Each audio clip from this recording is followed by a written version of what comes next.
আমি শুভ আবার চলে আসলাম তোমাদের মাঝে। বন্ধুরা সবাই কেমন আছো? আবার তোমাদের মাঝে একটি সুন্দর গল্প নিয়ে আসার চেষ্টা করলাম। গল্পটির নাম হলো মেলাতে ভালোবাসার রং খোঁজা। চলো বন্ধুরা, আমরা সবাই মিলে মেলাতে ভালোবাসার রং খুঁজি, দেখি সেই মেলায় ভালোবাসার রং কি সত্যি পাওয়া যায়। শুরু করলাম আমাদের ভালোবাসার রং খোঁজা। রনি ছিল গ্রামের সবচেয়ে বড় অলস। ঘুম, খাওয়া আর ঘুরে বেড়ানো ছাড়া তার কোনো কাজ ছিল না। সবাই বলতো এ ছেলে কোনো দিন কারো মন জিততে পারবে না। কিন্তু বিধির লেখন, একদিন মেলায় রনি হাঁটছিল।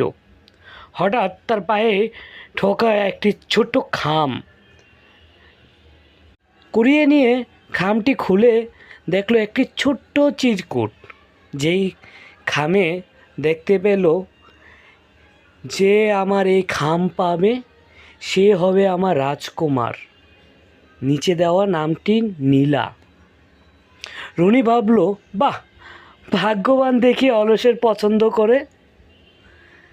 কিছুক্ষণ পরে সে দেখলো মেলায় এক কোণে একটি মেয়ে দাঁড়িয়ে আছে, লাল জামা পরে, খুব খুব অস্থির হয়ে খুঁজছে কিছু।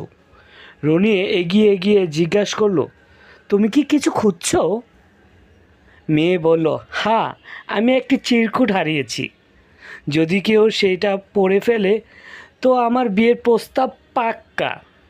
রনি চুপ করে একটু হাসলো, তারপর বলল, তাহলে তুমি তো এখন আমার রাজকুমারী। মেয়ে প্রথমে অবাক, তারপর হেসে বলল, এত বোকা, এত সরল তুমি। ঠিক আছে, দেখাই যাক কেমন চালাও জীবন তোমার। সেদিন থেকে রনি আর নীলা মজার প্রেমে শুরু হলো, যেখানে রনি অলসতা হাসি মিশিয়ে নীলা জীবনকে মেলাময় করে তুলল। কেমন লাগলো আমাদের মেলায় খুঁজে পাওয়া ভালোবাসাটি? জানাবে কিন্তু বন্ধুরা।